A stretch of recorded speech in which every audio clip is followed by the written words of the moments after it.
ವಿದ್ಯಾರ್ಥಿಗಳಿಗೆ ನೀಡಲಾಗ್ತಾ ಇರೋ ಮಧ್ಯಾಹ್ನದ ಬಿಸಿ ಊಟದ ಗುಣಮಟ್ಟವನ್ನ ಖುದ್ದಾಗಿ ಪರಿಶೀಲಿಸಲು ಹಾನಗಲ್ ತಹಶೀಲ್ದಾರ ವಿಠಲ್ ಚೌಗುಲ್ ಅವರು ಸರ್ಕಾರಿ ಶಾಲೆಗೆ ದಿಢೀರ್ ಭೇಟಿ ನೀಡಿದ್ದಾರೆ. ಇನ್ನ ಹಾನಗಲ್ ತಾಲೂಕಿನ ಮಾಸನಕಟ್ಟೆ ಸರ್ಕಾರಿ ಹಿರಿಯ ಪ್ರಾಥಮಿಕ ಶಾಲೆಗೆ ಬುಧವಾರ ಭೇಟಿ ನೀಡಿದ ತಹಶೀಲ್ದಾರ್ ಶಾಲೆಯ ಬಿಸಿಯೂಟ ವ್ಯವಸ್ಥೆಯನ್ನ ಪರಿಶೀಲಿಸಿದ್ದು, ವಿದ್ಯಾರ್ಥಿಗಳಿಗೆ ನೀಡಲಾಗ್ತಾ ಇದ್ದ ಆಹಾರದ ಗುಣಮಟ್ಟ, ಅಡುಗೆ ಕೋಣೆಯ ಸ್ವಚ್ಛತೆ, ಆಹಾರ ತಯಾರಿಸುವ ವಿಧಾನ ಹಾಗೂ ಅಗತ್ಯ ಮೂಲಭೂತ ಸೌಕರ್ಯಗಳ ಕುರಿತು ಸಿಬ್ಬಂದಿಯಿಂದ ಮಾಹಿತಿಯನ್ನ ಪಡೆದುಕೊಂಡ್ರು.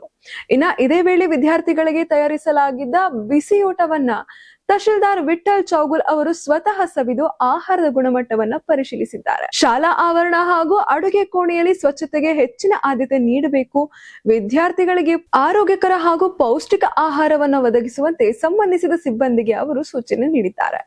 ವಿದ್ಯಾರ್ಥಿಗಳ ಆರೋಗ್ಯ ಮತ್ತು ಪೌಷ್ಟಿಕತೆ ದೃಷ್ಟಿಯಿಂದ ಬಿಸಿಯೂಟದ ಗುಣಮಟ್ಟದಲ್ಲಿ ಯಾವುದೇ ರೀತಿ ನಿರ್ಲಕ್ಷ್ಯವಾಗದಂತೆ ಎಚ್ಚರಿಕೆ ವಹಿಸುವಂತೆ ತಹಶೀಲ್ದಾರರು ಸೂಚಿಸಿದ್ದಾರೆ.